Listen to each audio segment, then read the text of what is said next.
content ratio. Didn't that sound smart?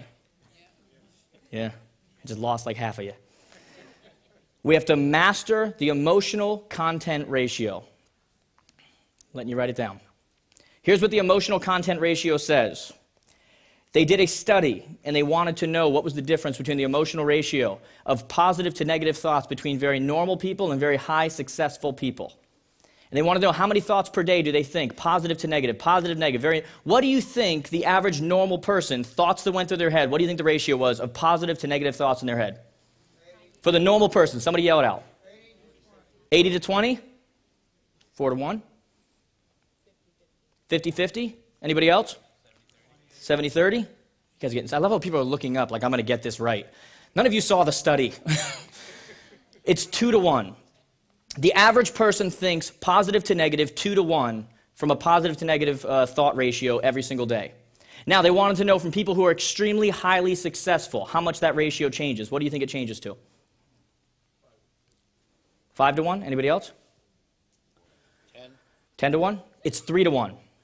It literally only goes up by 1. From very normal people to very highly successful people. Now, why do I tell you this? Here's what I found amazing. A lot of people look at that study and they say to themselves, wow, look at that. The positive went up by 1. Do you know what I tend to focus on with that study? The negative is still there. Went from 2 to 1 to 3 to 1. It means that we still need negative in our lives in order to move forward. Go try and start a car battery with just a positive pole or a negative pole. You need both. Right? We come from two different extremes many times where many people will say, they're just the Mr. Positive or the Mrs. Positive. You guys know these people? They drive you insane, right? Everything is great. Everything is whatever. And then you've got the other people that make you want to jump off of a cliff, right? How you doing today? Well, I'm glad you asked. Woo!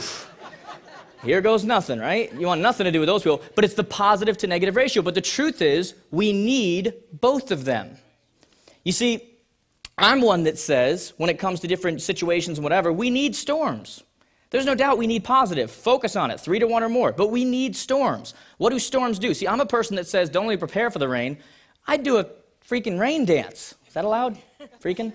I've said it twice now, so I mean, freaking. So I do a freaking rain dance, right? Because we need those things. What do storms do for you? What do negative things do for you? I mean, think about it. You go through like a Katrina-like situation, and what happens? You're grabbing on for dear life, just trying to whatever, and everything's getting washed away. Things you found out you didn't even need.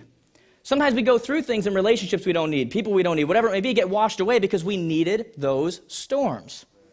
Just made some people very uncomfortable. All right, so we know that these are, it's not just the positive, not just the whatever. We need both of these things, and they are both absolutely necessary. You see, what I like to tell people is that a life full of nothing but rain and storms will leave you what? Mold and dampy. But at the same time, a life full of sunshine will lead you to a desert.